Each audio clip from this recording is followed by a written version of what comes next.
Samantala, daang-daang bayang winasak ng storm surge at landslide sa Bicol dahil sa bagyo. Wala mang naitalang patay sa rehiyon, 5 mangingisda ang nawawala pa rin. Nasa gitna ng aksyon si Jeff Caparas. Hindi maitatago ang pinsalang iniwan ng bagyong Nona na direktang tumama sa lalawigan ng Sorsogon. Imbes na mga sasakyan, mga nagbagsak ang poste ng kuryente at mga puno ang makikita sa kalsada. Isa sa mga di nakaligtas sa hagupit ng bagyo ay ang bayan ng Barcelona.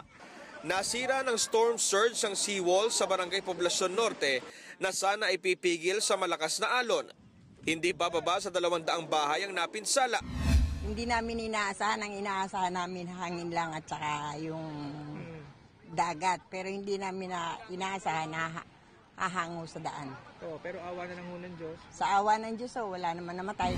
Ang ilang residente, di maiwasang maging emosyonal pero sa kabila raw nito, pipilitin pa rin nilang ipagdiwang ang Pasko.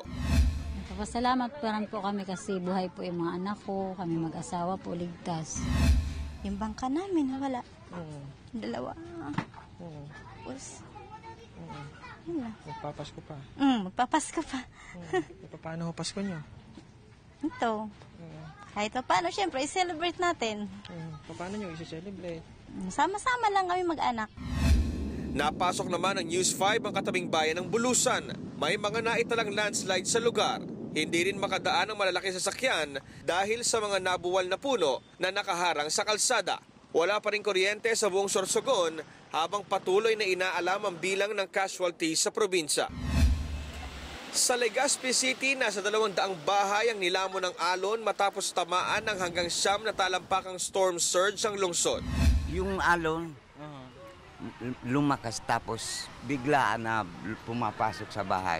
Nagkasira-sira lahat ang mga dingding namin.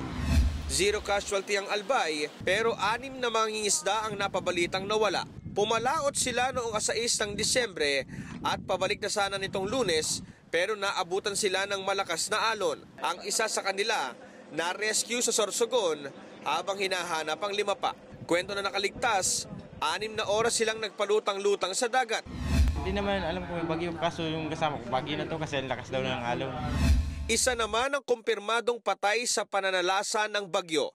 Ayon sa NDRRMC, tinamaan ng yero ang biktimang si Osente Allen sa Northern Samar. Umabot na sa mahigit 160,000 pamilya ang apektado ng bagyo. Umaaksyon, Jeff Caparas, News 5. Be sure to come back. News 5 everywhere. Copyright 2015.